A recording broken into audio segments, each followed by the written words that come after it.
자, 수요일 날 우리가 공부를 하는데 제목이 너무 길어가지고 평신도, 조직신학, 기독론, 그리스도의 신분 네 번째. 어휴, 너무 길어요. 그렇죠?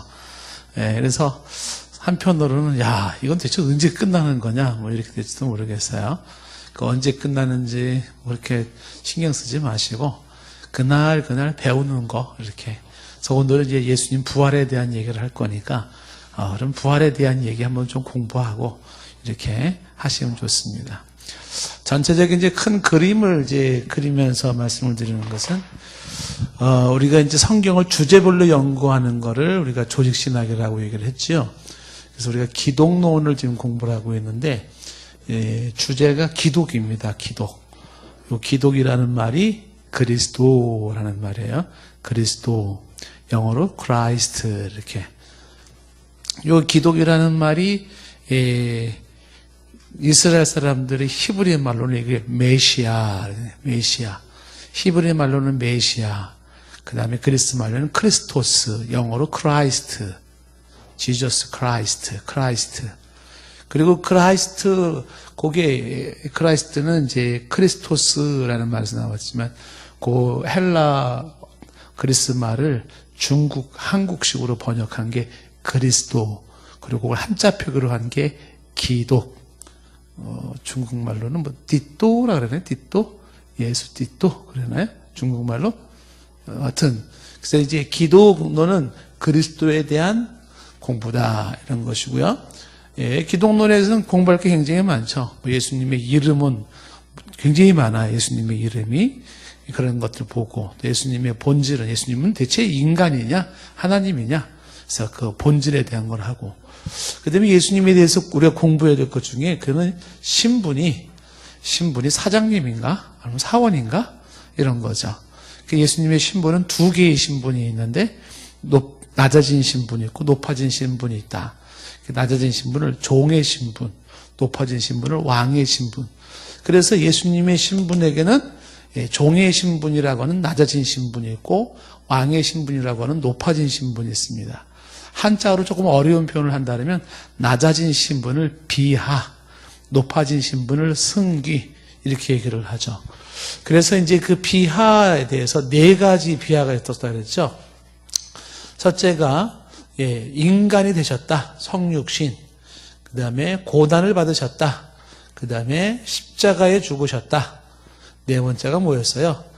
땅 속에 묻혔다. 장사되었다. 이렇게. 그래서 요거 각각의 의미가 어떤 의미가 있는 건지를 쭉 설명을 했습니다. 근데 이렇게 낮아지신 종의 신분만 있는 게 아니라 신분에는 높아지신 왕의 신분이 있죠. 승귀라고 해요. 승기도 4개가 있는데 첫 번째가 뭐냐면 부활하시고 두 번째가 이제 승천하시고 세 번째가 하나님 우편에 앉아 계시다가 그 다음에 네 번째 저리로 산 자와 죽은 자를 심판하러 오시리라 이렇게. 그러니까 승기는 4개, 비하도 4개 이렇게 얘기를 하죠. 단지 루터파나 카톨릭에서는 승기를 여기서부터 보죠. 여기 장사됨부터가 승기로 들어가요. 근데 이제 우리들은 장로교에서는 장사됨까지는 비하로 보는 것이고 승기는 부활부터 보는 거예요. 자, 그래서 이제 우리가 수요일 날에 그동안 이걸 다 하나하나 주제를 보았거든요. 그래서 오늘은 이제 부활에 대한 이 주제를 좀 보려고 하는 겁니다.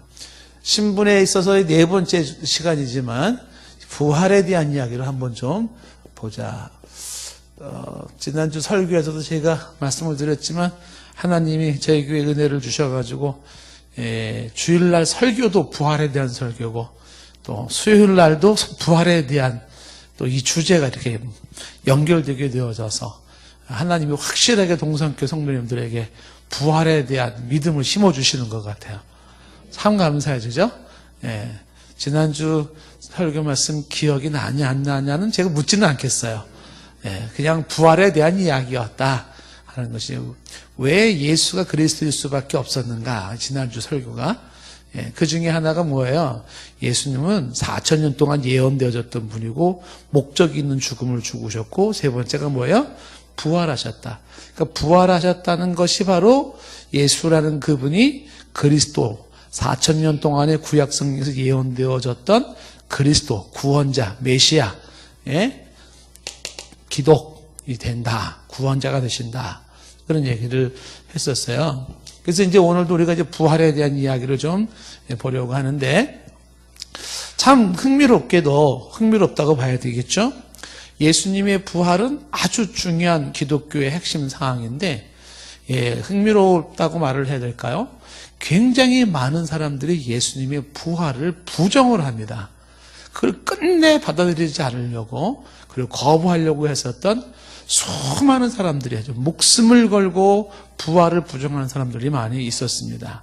자, 그렇지만 이 부활에 대한 거는 확실한 성경적인 증거를 가지고 있다라고 하는 것이죠. 부활에 대한 첫 번째 성경적인 근거는 굉장히 많죠. 부활에 대한 성경적인 근거는 굉장히 많습니다. 대표적으로 볼 수 있는 것이 뭐냐면 마태복음에 보시면 마태복음 28장 1절 말씀서부터 보시면 1절부터 이제 10절까지 보면은 한번 이제 우리 저기 화면에 나오니까 한번 쭉 한번 읽어볼까요? 10절까지 어떤 내용이 되어 있는지 시작. 안식일이 다 지나고 안식 후 첫날이 되려는 새벽에 막달라 마리아와 다른 마리아가 무덤을 보려고 갔더니 큰 지진이 나며 주의 천사가 하늘로부터 내려와 돌을 굴려내고 그 위에 앉았는데 그 형상이 번개같고 그 옷은 눈같이 희건을 지키던 자들이 그를 무서워하며 떨며 죽은 사람과 같이 되었더라. 천사가 여자들에게 말하여 이르되 너희는 무서워하지 말라. 십자가에 못 박히신 예수를 너희가 찾는 줄을 내가 아노라. 그가 여기 계시지 않고 그가 말씀하신 대로 살아나셨느니라. 와서 그가 누우셨던 곳을 보라.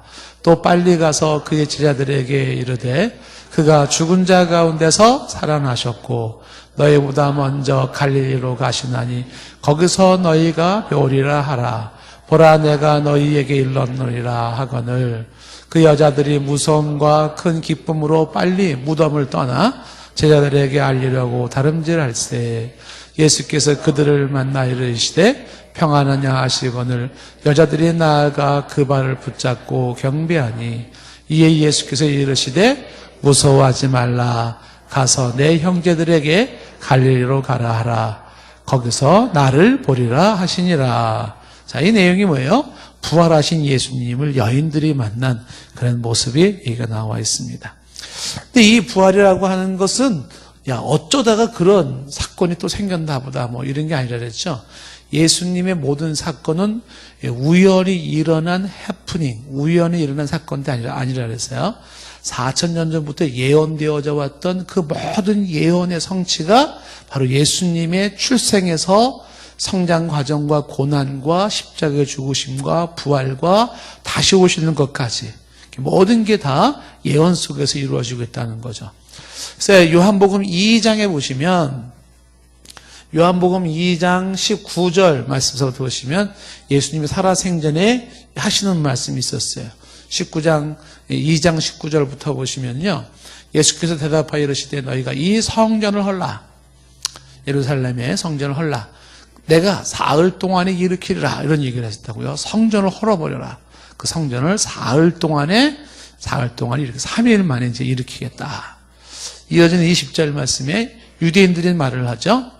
이 성전은 46년 동안 지어졌는데 예수 당신이 내가 어떻게 3일 동안에 이걸 다시 성전을 짓겠다고 하느냐. 말이 안 된다. 혼자서 어떻게 3일 동안에 성전을 하실 수 있습니까? 이어지는 21절 말씀에 말하기를 그러나 예수는 성전된 자기 육체를 가리켜 말씀하신 것이라. 이게 뭘 얘기하는 거죠? 바로 3일 동안 죽었다가 부활할 것을 말씀하고 있다는 것입니다. 자, 누가복음 18장 말씀도 보시면은요. 누가복음 18장 성경에 18장 31절 말씀서부터 보시면 어떤 사건이 있죠? 예수께서 12 제자를 데리시고 이르시되 보라 우리가 예루살렘으로 올라가노니 선지자들을 통하여 기록된 모든 것에 인자에게 응하는 선지자들의 기록된 모든 게 이제 구약에 예수님이 탄생하기 이전부터 약 한 4천 최소한 4,000년이에요. 그런 그 구약의 모든 역사 속에 선지자들이 예언했던 것들이 인자가 예수님에게 응하리라. 32절 말씀에 인자가 이방인들에게 넘겨져 희롱을 당하고 예수님이 이방 사람들에게 넘겨져 희롱을 당하고 능욕을 당하고 침뱉음을 당하겠으며 그 다음에 뭐라고 말하죠? 33절 그들은 채찍질하고 그를 죽일 것이나 그는 3일 만에 살아나리라. 3일 만에 살아나리라. 그래서 부활에 대한 얘기를 쭉 얘기를 하고 있는 것이죠.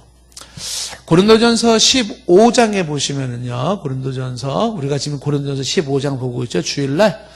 15장 14절. 이번 주에 우리가 또 집중적으로 보아야 될 내용이기도 하지만, 미리 보시면요. 그리스도께서 만일 다시 살아나지 못하셨다면, 만약에 예수님 부활한 게 아니라면, 우리가 전파하는 것도 헛것이고요. 또, 너희의 믿음, 우리의 믿음도 헛것이 되고 말겠죠. 이어지는 15절 말씀에 또 우리가 하나님의 거짓 증인으로 발견됩니다. 인류 최대의 사기 종교는 기독교가 되는 것이죠. 거짓 증인으로 발견되리니 우리가 하나님이 그리스도를 다시 살리셨다고 증언하셨습니다. 만일 죽은 자가 다시 살아나는 일이 없었으면 하나님이 그리스도를 다시 살리지도 아니하셨으리라. 16절 말씀에 만일 죽은 자가 다시 살아나는 일이 없으면 그리스도도 다시 살아나신 일이 없었을 터이요. 17절 그리스도께서 다시 살아나신 일이 없으면 너희의 믿음, 우리의 믿음도 다 헛되요.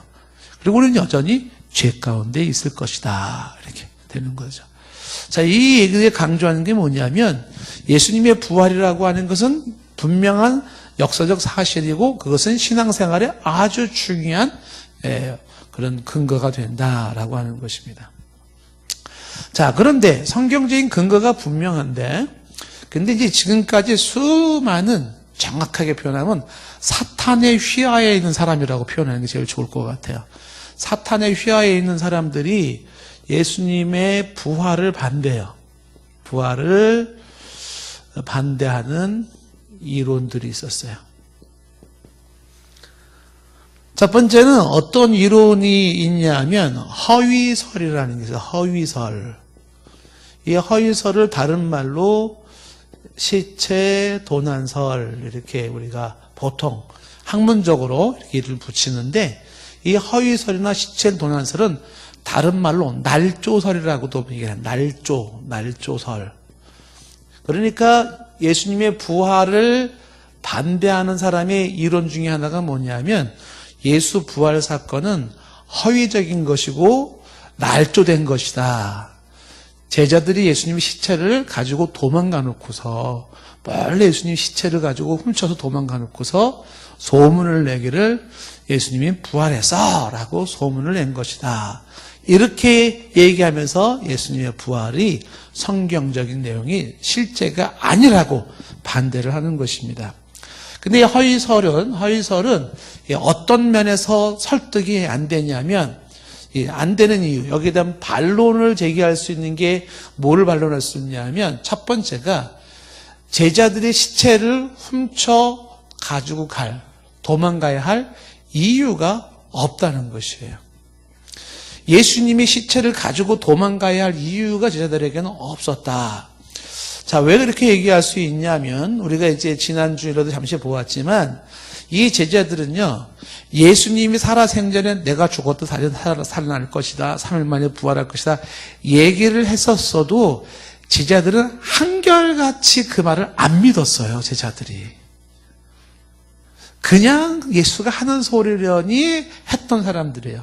그랬다가 막상 예수님이 부활하는 것을 목격했을 때는 다들 입이 떡 벌어지고 눈이 동그래지면서 말도 안 돼, 영일 거야, 영좀 귀신일 거야, 이렇게 반응을 보였던 사람들이에요.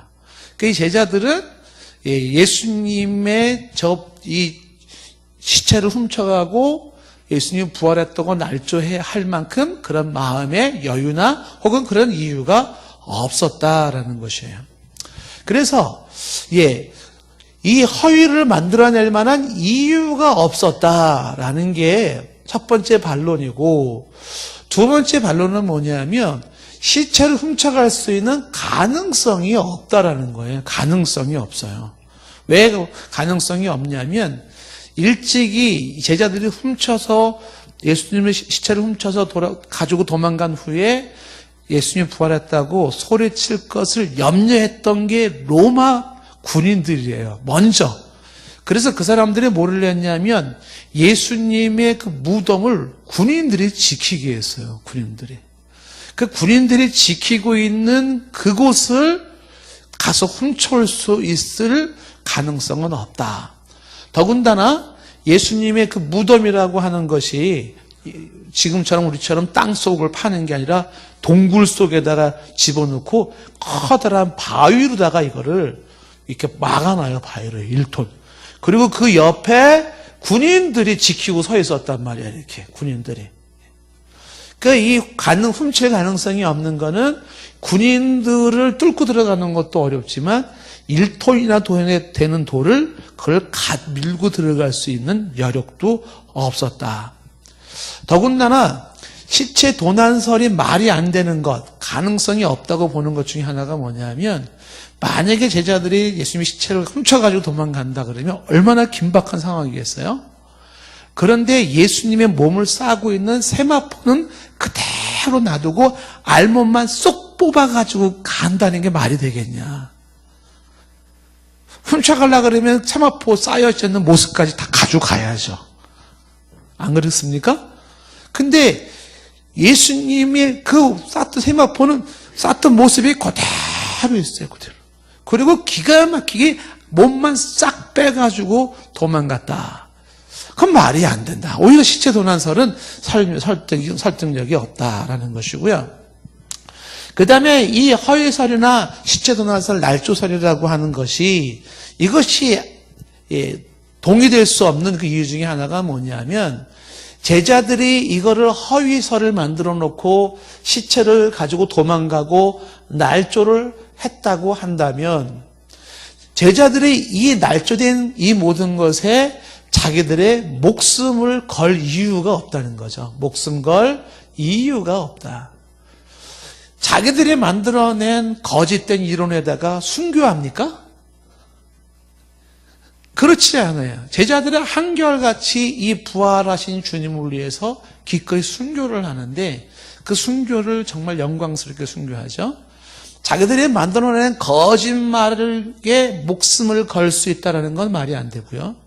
더군다나 또 이 허위설이나 날조설이 말이 안 되는 이유 중에 하나가 뭐냐면 그 제자들이 최소한 12명 이상 되는 제자들, 그리고 측근까지 한다 그러면 그 중에 단 한 명만이라도 한 명만이라도 양심 선언을 한다면, 양심 선언. 사실은 그건 진짜가 아니었어 라고 한 명만이라도 양심 선언을 했다 그러면 얘기는 달라질 텐데 한 명도 그렇게 말하는 사람이 없었다라고 하는 것이에요. 그럼 뭘 의미하는 거냐면 이게 허위나 날조설이 아니라는 것을 보여주고 있는 것입니다. 더군다나 이게 날조설이 아닌 또 하나 이유가 뭐냐면 이런 허위나 날조된 거짓된 이론을 가지고 사도행전의 기적, 사도행전의 그런 기적의 역사가 나타날 수가 없다라고 하는 거죠. 거짓된 것 가지고는 그게 안 된다는 거예요. 그러니까 이런 모든 내용들의 반론을 참고를 해보면 허위설, 날조설, 시체 도난설이라는 것은 틀린 이야기다. 이렇게 반복할 수가 있습니다. 그래서 들어보니까 그 말도 일리는 있는 것 같네 라고 생각하면서 그러면 뭐로 저 부활을 반대할까 고민하다가 두 번째 이론을 하나 찾았어요. 사실은 이제 허위설, 날조설은 아닐 수는 있을지는 몰라. 그런데 그거는 부활을 어떻게 반대하냐면 그 예수님이 십자가에서 죽었던 게 아니었어. 기절했던 거야. 근데 깨어난 거야. 이렇게 기절설, 다른 말로 졸도설이라고 해요. 졸도. 그 예수님이 십자가에서 졸도해서 사람들은 죽었어. 그래서 무덤에다 갖다 넣었는데 예수님이 정신을 차리는 거야. 그걸 부활했다고 그렇게 제자들이, 크리스찬들이 얘기한다. 기절설이라고 하면서 예수님의 부활을 반대를 해요. 근데 이 이야기도 반론이 주어지는데 설득력이 없는 반론이 주어지죠. 어떤 게 안 되냐면 당시에 예수님의 죽음을 백부장이 확인을 했어요. 당시에 로마의 백부장은 의무관이에요. 의무관. 다시 말하면 로마의 의무관이 예수님의 사망을 확인을 했다는 사실입니다. 그 다음에 그 예수님의 죽음에 대한 확인은 백부장만 아니라 예수님이 죽을 당시에 군인들도 확인을 했습니다. 군인들도 확인을 했어요. 그 다음에 기절이 아니라 확실히 죽었다라고 하는 것은 설령 그 예수 그리스도가 백부장이나 군인들이 실수를 했다 하더라도 예수님이 십자가에서 흘린 출혈, 예수님이 흘린 그 출혈은 피를 쏟다 못해 물까지 나왔다 그랬잖아요. 과다 출혈로 인한 출혈사가 충분히 있을 수밖에 없다는 거죠. 만약에 출혈사도 있을 수가 없다라고 한다 그러면 예수님이 가지고 있었던, 당신이 가지고 있었던 상태가 영양적으로나 굉장히 탈진 상태에 있어서 탈진으로도 살아날 수가 없다. 혹은 예수 그리스도의 당시의 상황을 보면 그 정도면 충분히 쇼크로 인하여서 죽을 수도 있다. 쇼크사. 얼마든지 예수 그리스도는 기절이 아니라 그 정도의 고난이라면 출혈사라든지 혹은 지금 말한 것처럼 탈진에 의한 거라든지 혹은 쇼크에 의해서든지 죽을 수밖에 없었다. 예수님이 죽었던 것이 확실한 증거는 뭐냐면 율법에 의해서 나무에 하루 정도 이상을 매달지를 않죠. 그래서 예수도 빨리 더 십자가에서 시간을 넘기기 전에 빨리 저거 예수를 죽게 하기를 원했어요. 그 죽게 하는 방법이 뭐냐면 다리를 꺾는 겁니다. 그것도 다 구약성경에 예언이 되어 있잖아요. 그 다리를 꺾어서 빨리 죽게 하고 십자가를 처분을 하려고 했어요. 그 죽음은 저주를 받은 증거요. 저주받은 그 죽음을 하루를 넘기는 것은 율법에 되어 있지 않으니까. 그래서 예수님을 빨리 죽여서 이제 시체를 하루를 넘기지 않으려고 다리를 꺾으려고 했는데 보니까 예수님이 이미 죽어 있었다는 거죠. 그래서 다리를 꺾지 않았어요. 그래서 그것까지도 구약성경 예언이 되어 있죠. 그러니까 예수님의 다리가 꺾이지 않았다라는 그 얘기는 다리가 꺾이지 않았다. 이 얘기는 예수님이 이미 죽었음을 이야기하는 것이에요. 그래서 예수님이 기절했다라고 하는 것은 그것은 틀린 이야기다라는 것입니다. 얼마든지 그것은 예수님이 죽었다는 건 확인이 가능하다라는 것이죠. 그 세 번째는 그것도 아니라 그러면 어떻게 예수님의 부활을 부정할까? 세 번째는 그거는 예수님이 부활한 게 아니라 제자들이 환상을 본 거야. 환상설이라는 거죠.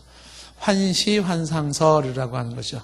vision theory라고 하는데, 그러니까 이 환상설을 이야기하는 그 입장은 뭐냐 하면 제자들이 예수님의 실제 부활이 아니라 예수 그리스도에 대한 허영, 다시 말하면 환상을 봤다는 거예요. 이유는 제자들이 모두가 심리적으로 흥분이 된 상태에서 그 흥분된 심리 상태에서 신경 과민 증세를 일으켜서 헛개비가 보인 거라는 거야.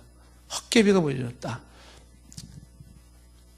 막 신경이 과민해가지고 식은땀을 막 흘리면서 헛개비가 보였어. 예수님. 여기 예수님. 예수님. 이런 걸 가지고 부활했다고 기독교인들이 얘기를 한다.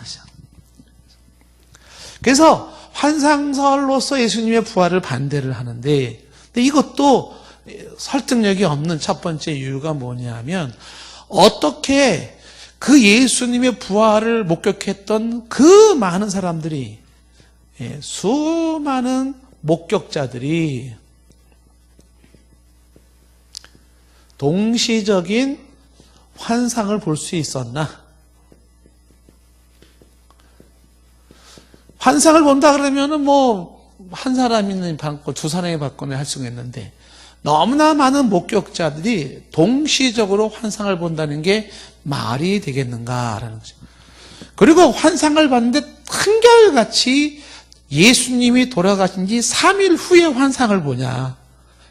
환상을 보려고 그러면 누구는 전날에 보거나 다음날 보거나 그럴 수도 있는데 부활하기 때까지 3일까지는 아무도 환상을 안 보다가 요이 땅 그러니까 모든 사람이 쫙 환상. 그게 말이 되겠냐? 말이 될까요? 안 돼요? 환상설이라는 것은 이게 말이 안 된다라는 것이죠.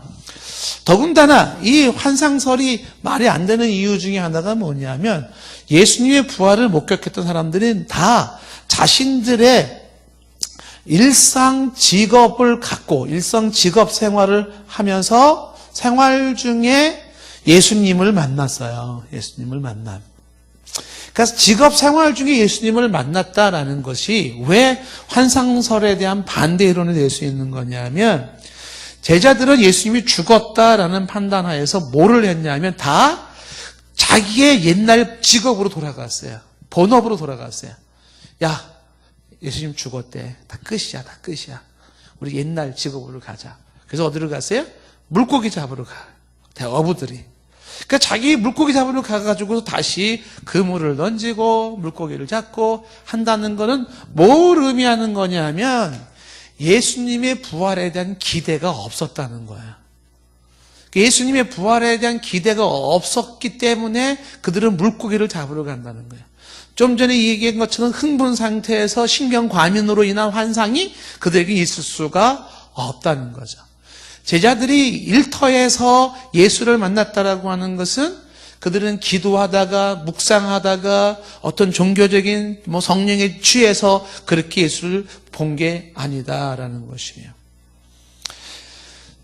더군다나 이제 예수 그리스도가 이게 환상설이 아니다라고 하는 것이 뭘로 증명이 되냐면 예수님이 친히 당신의 부활의 모습을 보여주셨죠. 부활체를 보여주셨어요. 보여주시면서 뭐라 그랬어요? 손에 못자국을 봐라. 창자국을 봐라. 야, 도마 너 이러지나 봐. 잘 못 믿는 것 같은데 손가락을 여기 한번 넣어봐. 한번 못자국 좀 넣어봐. 그 직접 보여주셨어요.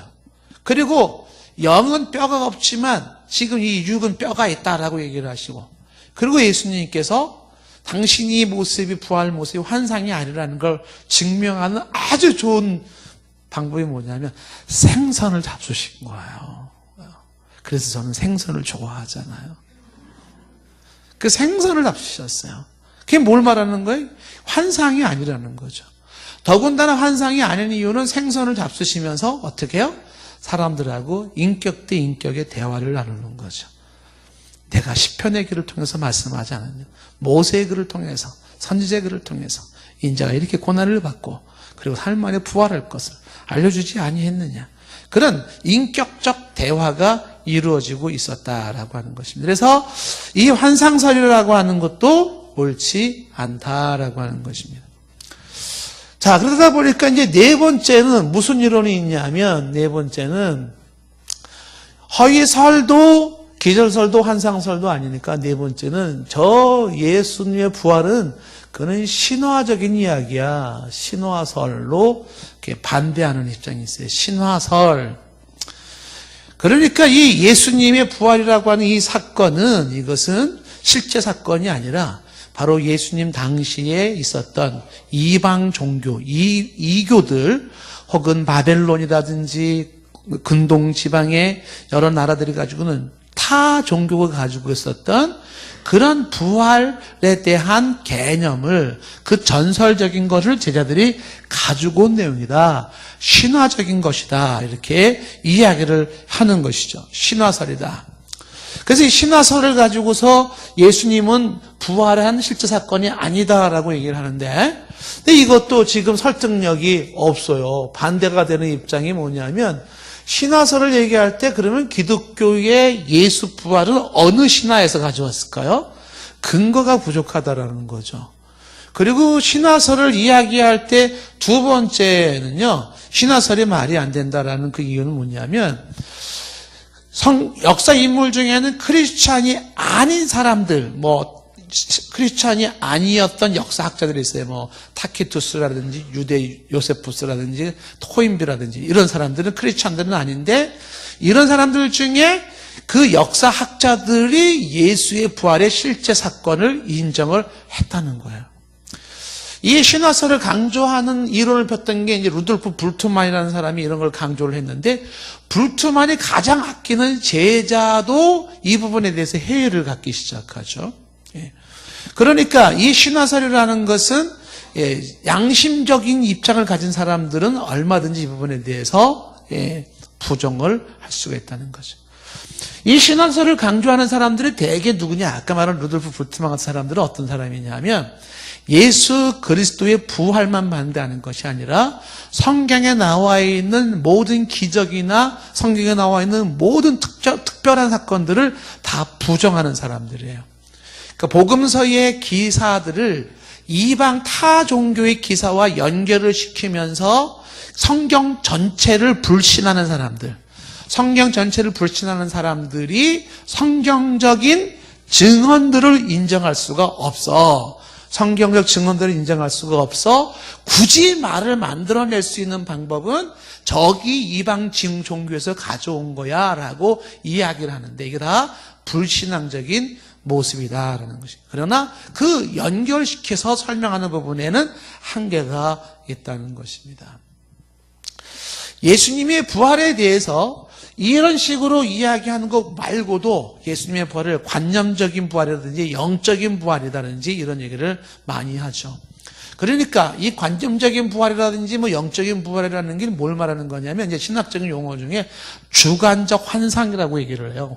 주관적 환상이라고 하는 것인데, 그 뭘 의미하는 거냐면, 평상시에 예수 그리스도와 아주 두터운 사랑의 관계를 가지고 있었던, 그 깊은 사랑의 관계에 내 목숨을 걸었던 예수 그리스도, 그와 함께 가졌던 즐거웠던 추억들이 예수님이 죽은 이후에 자기 머릿속에서 관념적으로 나타나고 있는 일종의 환상설이 있다는 거죠. 그게 주관적 관념설이에요.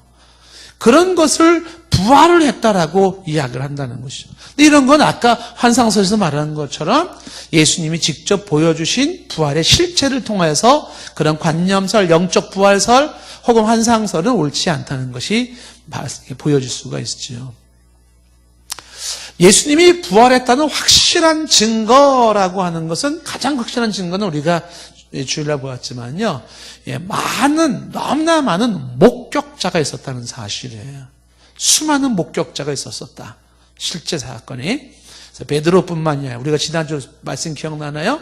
예수의 부활의 사건이 게바에게 보이시고 12 형제에게 보이시고 500의 형제에게 보이시고, 그 다음에 예수를 믿지 않았던 예수의 동생 야고보에게 보이시고, 그리고 야고보가 변화돼 버리잖아요. 예수를 믿지 않던 야고보가 유대의 예루살렘 교회의 총회장이 돼요. 그리고 야고보서를 쓰잖아요. 그 야고보. 그 다음에 결정적으로 예수의 부활을 목격했던 증인, 대표적인 사람이 사도 바울이잖아요. 아시다시피 사도 바울이, 이 사람은 예수님을 믿기 이전에는 어떤 사람이었었어요? 예수가 그리스도라는 것을 반대하던 사람이었어요. 예수는 그리스도, 구원자, 메시아가 될 수가 없었던 사람이에요. 그래서 예수를 그리스도라고 말하는 사람들을 잡아서 옥에 가두는 일을 했었던 것이 이 사도 바울의 옛날의 모습이었었어요. 그래서 보니까 이 예수를 믿는 사람들이, 예수를 그리스도라고 믿는 사람들이 저기 다메섹에 많이 있다는 이야기를 듣고, 공문을 가지고 체포영장 같은 걸 가지고서 그 다메섹으로 가다가 어떻게 됐어요? 이 바울이 자기의 이름을 부르면서 자기를 찾고 있는 강렬한 빛과 그런 소리에 의해서 쓰러지고 자기 이름을 부르는 소리를 듣잖아요. 무슨 소리를 들었습니까? 사울아, 사울아. 바울이 충격 먹었던 것은 뭐냐 하면, 바울이 원래 이름이 사울이었었잖아요. 충격 먹었던 게 뭐냐면, 내 이름을 알고 있는 이 목소리의 주인공이 누구냐라는 거죠.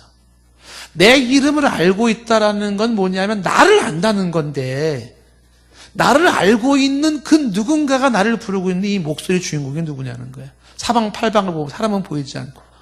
그래서 그때 사울이 다시 되묻잖아요.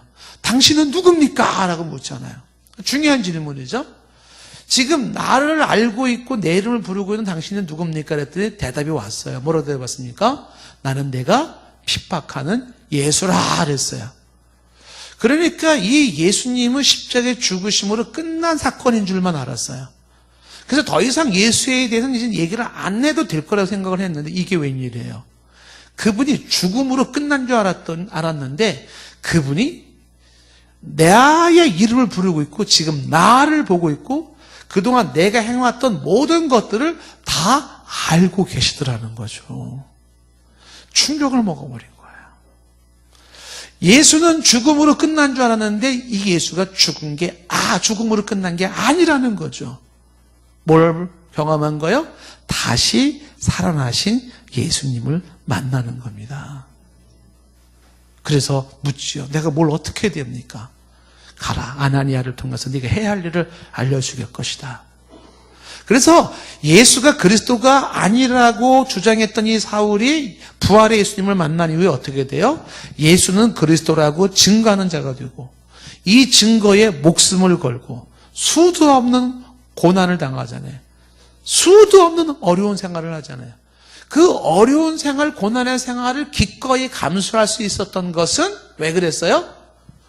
예수가 그리스도라는 사실을 알게 하신 그 은혜가 너무 커서 예수가 그리스도라는 즉 메시아 구원자, 예수가 나의 구원자라는 사실을 알게 한 게 너무 커서 그 은혜가 나로 하여금 어떻게 해요? 사도보다 더 큰 수고를 하게 했다라고.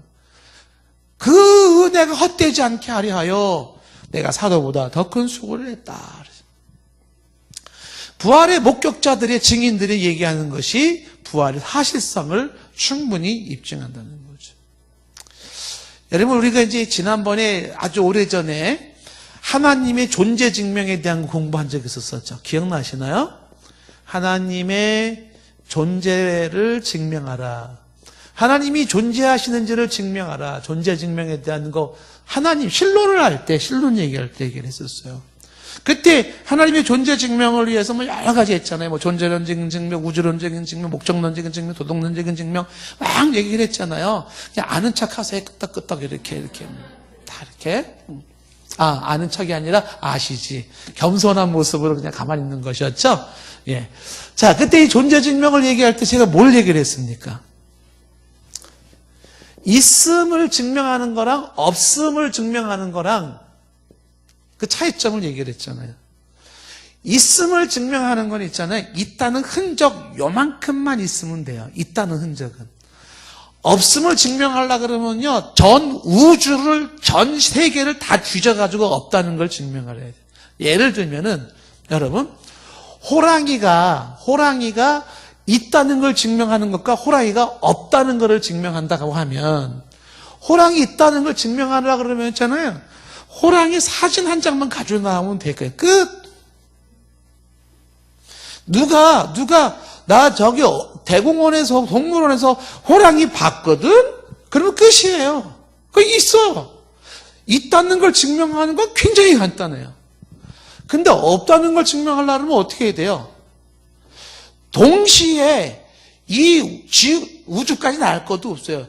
지구의 5대양 6대주의 정확한 이 시간, 요 시간에 전 지구 영역에 호랑이가 없다는 거죠. 확 증명이 돼야 되고, 과거의 모든 기록이 없어야 되고, 앞으로도 그 기록은 없어져야만 할 것이고,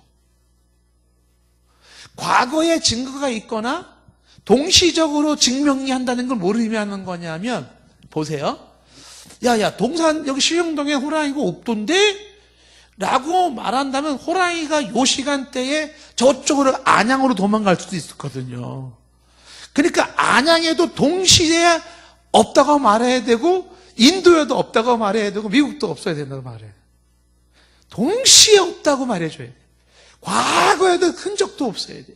앞으로도 흔적이 나오지 않아야 돼. 뭘 얘기하는 거예요? 사실상 없음을 증명하는 것은 불가능해요. 그 신론에서의 말씀을 드렸잖아요. 예수님의 부활도 마찬가지예요. 부활을 반대하는 수많은 이론이 있다가 하더라도 목격자 한 명만 있으면 게임은 끝나는 거야. 나 봤거든 이렇게 되는 거죠. 목격자 한 사람만 딱 봤으면 그건 그냥 이미 그 사건은 사실로 인명이 되는 것이. 자, 어쨌든 수많은 사람들이 예수님의 부활을 반대하려고 했었지만 그 반대 자체가 설득력이 없다라는 것이에요. 그런데 왜 사람들은 굳이 이 예수님의 부활을 이렇게 목숨을 걸고 반대를 하려고 했을까요? 그 이유가 뭘까요? 그 반대하라는 이유는 가장 상식적으로 과학적으로 그건 비과학적인 것이기 때문에 반대하는 거, 상식에 반하는 것이기 때문에 반대하는 거야? 그 논리가 아니에요. 예수님의 부활을 반대하려고 하는 가장 큰 이유는 뭐냐면 예수 그리스도를 못 믿게 하기 위한 게 목적이에요. 예수가 그리스도 되신다는 것을 못 믿게 하기 위한 것이 그토록 반대 이론을 만들어내는 목적이었었어요. 누가 이렇게 예수 그리스도를 못 믿게 하는 거죠? 왜 그렇게 예수 그리스도를 못 믿게 하는 거죠? 사탄적인 거죠. 사탄이 하는 일들이에요. 사탄이 예수 그리스도를 통한 영원한 인류의 구속의 역사를, 하나님의 그 구속의 역사를 사탄은 목숨 걸고 반대하는 거예요. 그 사탄이 목숨 걸고 반대하는 그 일에 동조했던 사람들, 그 동조했던 사람들이 뭐예요? 사람들이 이렇게 반대의 입장에 서는 거다라는 것입니다. 자, 그렇다면 예수님의 부활이 사실이라 그러면 크게 세 번째로 그 부활이 가지고 있는 그러면 의미는 뭐냐? 부활의 의의 이렇게. 자, 그래서 예수님 부활이 사실이다. 좋다. 그러면 뭘 어쩌다는 거냐? 이 부활이 사실이라는 것이 전제가 되어졌을 때 첫 번째는 이게 사실이라는 전제하에서 예수 그리스도의 사실성을 입증하는 거죠. 그 예수 그리스도의 사실성을 입증한다라는 게 뭘 의미하는 거냐면 예수 그리스도의 모든 가르침과 예수 그리스도의 모든 사건들이 그것이 받아들일 수 있는 사실로 그 예수 그리스도에 대한 진정성을 부활로 증명한다. 파스칼이 얘기하잖아요. 예수의 부활이 있는데 뭐가 더 필요하냐? 그를 그리스도로 받아들이는 다를 수 있는데 뭐가 더 필요하겠냐? 그 부활이 사실이라는 건 예수가 그리스도라는 그 사실 진정성을 말해주는 것이에요. 그래서 예수님의 부활은 바로 예수님이 율법의 모든 요구를 응하셨다라고 하는 율법의 모든 요구, 그를 응하셨다는 성부 하나님의 선언이 부활 사건이라는 거죠. 성부 하나님의 선언이에요. 보라! 여호와 하나님께서 영원전부터 창세기서부터 계획해 놓았던 여인의 후손에 출생하여서 이루어지는 이 모든 율법 아래 그 율법의 요구를 완성하시고 응하셨음을 이제 부활 사건으로 하나님이 선포하시고 그 모든 것은 이루어졌다는 것을 말씀해 주고 있는 것입니다. 그래서 부활 사건이 가지고 있는 의의 첫 번째는 예수 그리스도의 사실성 혹은 진정성이라고 하는 것을 말해주고 있다라는 것이에요. 그래서 예수님께서는 생전에 요나의 표적밖에 보여줄 것이 없다라는 그 요나의 표적이 뭐냐면 바로 부활의 표적이에요. 그 부활의 표적으로 말미암아 예수 그리스도는 그의 가르침과 그의 행했던 것과 그의 모든 것들은 사실이고 진정하다는 것을 증명해 보이는 것이에요. 이게 제일 중요하죠. 두 번째 예수님의 부활이 의미하는 게 뭐냐면 뭘 보여주고 있냐면 죽음은 끝이 아니라는 거죠. 죽음은 끝이 아니다. 죽음이 끝이라고 생각하는 사람이 많은데 그렇지 않아요. 죽음이 끝이 아니라는 걸 보여주는 게 부활 사건이죠. 히브리서 9장 27절 말씀에 사람이 한 번 죽는 것은 정해진 것이지만 히브리서 9장 27절에 그 후에는 심판이 있으리라 이렇게 했잖아요. 사람이 한 번 죽는 건 누구에게나 정해진 건지 모르지만 죽음의 끝이 아니라 그 후에는 심판이 있다는 겁니다. 죽음 이후에 심판이라는 게 있다는 거예요. 고린도전서 15장 19절 말씀에도 고린도전서 15장 19절 말씀에도 만일 그리스도 안에서 우리의 바라는 것이 다만 이 생뿐이라면, 이 세상이 우리가 바라는 게 전부 다라면 모든 사람 가운데 우리는 더욱 불쌍한 자리라. 크리스찬이 가장 불쌍한 자예요. 이 세상이 전부 다라면 말이에요. 왜? 크리스찬들은 내세를 믿는 사람들이잖아요. 20절 말씀에 그러나 이제 그리스도께서 죽은 자 가운데서 다시 살아나서 어떻게 했어요? 잠자는 자들의 첫 열매가 되셨다라는 게 뭐냐면 예수님의 부활을 통하여서 보라! 이와 같이 죽음을 극복하고 부활하는 사람이 있을 거라는 걸 첫 열매로 샘플로 보여주셨다는 거죠. 우리가 죽음 이후에도 예수 그리스도처럼 다시 부활할 수 있다는 것을 친히 보여준 것이 예수님의 부활 사건인 것입니다. 그래서 연관선상에서 보여주는 것은 뭐냐면 예수님의 부활은 곧 성도의 부활, 성도가 부활한다는 것을, 성도의 부활을, 그거를 입증한다는 것이에요. 성도가 부활한다. 그 약속, 부활의 생명의 그 약속을 주님이 입증하신 거죠. 로마서 6장 5절 말씀에 만일 우리가 그의 죽으심을 본받아 연합한 자가 되었으면 또한 그의 부활을 본받아 연합한 자가 되리라. 그러니까 그와 함께 죽은 자는 그와 함께 다시 부활로 다시 나오게 되는 것이죠. 좀 전에 보았던 고린도전서 15장 20절 말씀처럼 잠자는 자들의 첫 열매가 되므로 성도들도 동일하게 부활한다는 것을 보여주고 있는 것입니다. 이외에도 골로새서 1장 18절 말씀이나 요한계시록 1장 5절 말씀 보면 죽은 자들 가운데서 먼저 나신 자라고 설명을 함으로써 예수님은 모든 죽은 자들 가운데 먼저 부활로서 보여주신 것을 이야기하고 있는 것이죠. 고린도전서 15장에 51절 말씀 이하에 보시면 보라 내가 너희에게 비밀을 말하노니 우리가 다 잠잘 것이 아니요 마지막 나팔 순간이 있는데 순식간에 호련히 다 변화가 되어지. 신비한 변화예요. 그렇죠? 부활체의 변화가 생기는데 이어지는 52절에 나팔 소리가 나면 어떻게 돼요? 죽은 자들이 썩지 아니할 것으로 다시 살아나고, 죽은 자들이 썩지 않을 것으로 다시 살아나고 우리도 변화하리라. 33절 53절 말씀, 이 썩을 것이 썩지 아니함을 입겠고 이 죽을 것이 죽지 아니함을 입으리로다. 54절, 이 썩을 것이 썩지 아니함을 입고 이 죽을 것이 죽지 아니함을 입을 때에는 사망이 어떻게 돼요? 이김에 삼킨 바 되리라. 한 그 기록된 말씀이 응하리라. 그러니까 사망이 삼켜진다는 건 사망이 패배한다는 거야. 지금까지 인류의 최대의 승자는 사망이죠. 사망을 이긴 자가 없었잖아요. 근데 사망이 패배해요. 무엇에 의해서? 부활에 의해서 패배된다라는 것입니다.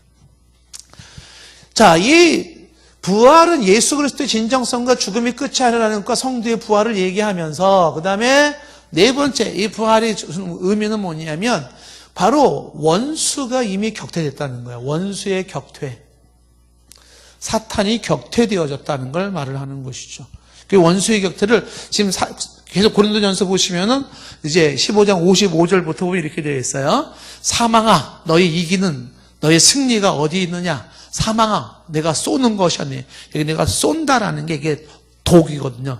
사망의 독을 쏘는 건데, 네가 사망의 독을 쏘는 게 어디 있느냐? 이렇게 사망을 향해 도전을 하는 거죠. 그러면서 56절에 사망이 쏘는 것은 죄예요. 죄로 인해 사망이 주어지는 것이었고 그 죄의 권능은 율법에 의하여 사망이 죄인에게 들어가고 그 율법에 의하여 죄의 삭스는 사망이라 사망이 정복해 들어가는데 그 율법에 의해서 쏘는 그 사망이 이 부활에 의해서 패배한다는 거죠. 그래서 57절 말씀에 우리 주 예수 그리스도를 말미암아 우리에게 뭘 줘요? 승리를 주신 하나님께 감사하노니. 예수 그리스도를 통한 승리가 뭡니까? 부활의 승리예요. 최후의 승리, 영원한 승리입니다. 그것이 그리스도를 통해서 우리에게 주셔서 우리는 그 하나님 앞에 감사한다는 거죠. 그러므로 58절 말씀에 말하기를 그러므로 내 사랑하는 형제들아 견실하며 흔들리지 말며 항상 주의 일에 더욱 힘쓰는 자들이 되라. 이는 너희 수고가 주 안에서 헛되지 않은 줄을 알미라. 이렇게 말하고 있는 것이. 그래서 사탄이 할 수 있는 가장 큰 무기가 바로 뭐예요? 사망이라고 하는 이 무기가 바로 무너지고 만다라는 것입니다. 이 부활이 주는 것이 간단하게도 얘기를 하면 이게 성도의 의의 완성입니다. 성도의 의의 완성이야. 성도가 가지고 있는 이 의라고 하는 것은 부활로서의 완성이라고 얘기를 하는데, 의를 이룬다는 거예요. 로마서 4장 25절 말씀에 예수는 우리 범죄를 위하여 내어줌이 되고 또한 우리를 의롭다 하시기 위하여 살아나셨느니라. 우리의 진정한 의의 완성은 예수의 부활로서 우리의 의의 완성이 이루어지는 것입니다. 마지막으로 이 부활이 주는 의의가 무엇인가라고 할 때 6번째로 강조하는 것이 뭐냐면 지금도 살아계신 예수 그리스도예요. 예수 그리스도는 부활하신 이후에 또 죽었다는 얘기가 없습니다. 예수 그리스도는 부활 이후로 지금까지 계속 살아있는 것이죠. 로마서 8장 34절 말씀에 누가 우리를 정죄하려 죽으실 뿐 아니라 다시 살아나신 이는 그리스도 예수시니 그는 하나님 우편에 계신 자죠. 우리를 왜 지금 뭐하고 있어요? 친히 간구하시는 자신이라. 지금도 저와 여러분을 위해서 기도하고 계시고 세상 끝날까지 함께 하시는 분이시고요. 예, 그리고 우리로 하여금 마침내 승리를 거두게 하실 분입니다. 살아계신 그 예수님이 죽은 줄만 알았던 사울의 이름을 부르시고 만나주시고 결정적인 순간에 그게 말씀하시고 변화를 시키지 않습니까? 지금도 그 예수님은 죽어있는 것으로만 여기는 사람이 계실지 모르겠지만 아니에요. 내 모든 행동을 보고 계시고 내 삶의 모든 것을 알고 계시고 나를 너무나도 잘 알고 계시는 살아계신 예수님이라는 사실이에요. 우리가 예수님의 부활을 통해서 볼 수 있는 것이 바로 승귀의 첫 번째로서 바로 성경적 근거와 반대하는 많은 이론이 있지만 이 이론으로 예수님의 부활을 반대할 수가 없다는 것.